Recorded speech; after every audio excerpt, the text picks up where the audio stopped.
ಕೊಲೆಯಾದ ರೇಣುಕಾಸ್ವಾಮಿ ನಟ ದರ್ಶನ್ ಅಭಿಮಾನಿಯಾಗಿದ್ದ ಪ್ರಕರಣದ A1 ಆರೋಪಿ ಪವಿತ್ರ ಗೌಡ ದರ್ಶನ್ ಜೊತೆಗೆ ವಿವಾಹೇತರ ಸಂಬಂಧ ಹೊಂದಿದ್ರು, ಲಿವ್ ಇನ್ ರಿಲೇಶನ್ಶಿಪ್ನಲ್ಲಿದ್ರು.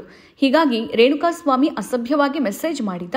ಇದರಿಂದ ಆಕ್ರೋಶಗೊಂಡು A2 ಆರೋಪಿ ದರ್ಶನ್ ತನ್ನ ಸ್ನೇಹಿತರು, ಅಭಿಮಾನಿ ಸಂಘದ ಸದಸ್ಯರನ್ನು ಬಳಸಿಕೊಂಡು ಹತ್ಯೆ ಮಾಡಿದ್ದಾರೆ ಅಂತ ಸರ್ಕಾರದ ಪರ ವಕೀಲ ಸಿದ್ಧಾರ್ಥ್ ಲೂಥ್ರಾ ಪ್ರಬಲ ವಾದವನ್ನ ಮಂಡಿಸಿದ್ದಾರೆ.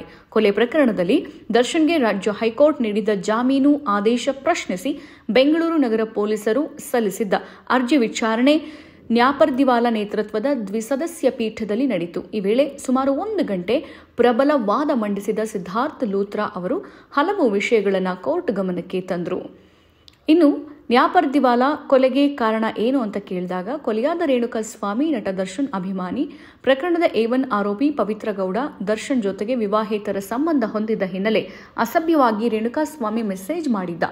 ಇದರಿಂದ ಆಕ್ರೋಶಗೊಂಡು A2 ಆರೋಪಿ ದರ್ಶನ್ ತನ್ನ ಸ್ನೇಹಿತರು, ಅಭಿಮಾನಿ ಸಂಘದ ಸದಸ್ಯರನ್ನ ಬಳಸಿಕೊಂಡು ಹತ್ಯೆ ಮಾಡಿದ್ದಾರೆ ಅಂತ ಹೇಳಲಾಯಿತು.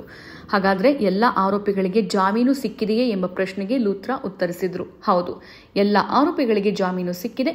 ಮುಖ್ಯವಾಗಿ A2 ಆರೋಪಿ ದರ್ಶನ್ ಆರೋಗ್ಯ ಕಾರಣ ನೀಡಿ ಜಾಮೀನು ಪಡೆದರು.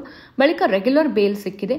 ಜಾಮೀನು ಪಡೆದ ಬಳಿಕ ಅವರು ಆಸ್ಪತ್ರೆ ಬದಲು ಸಿನಿಮಾ ಶೂಟಿಂಗ್, ವಿದೇಶ ಪ್ರವಾಸ, ಸಾರ್ವಜನಿಕ ಕಾರ್ಯಕ್ರಮಗಳಲ್ಲಿ ಭಾಗವಹಿಸಿದ್ದಾರೆ ಅಂತ ಹೇಳಿಕೆ ಕೊಟ್ಟಿದ್ದಾರೆ. ಇನ್ನಷ್ಟು ಹೆಚ್ಚಿನ ಮಾಹಿತಿಗಾಗಿ ಫಾಲೋ ಮಾಡಿ ಬ್ರಿಗೇಡ್ ನ್ಯೂಸ್ ಕನ್ನಡ.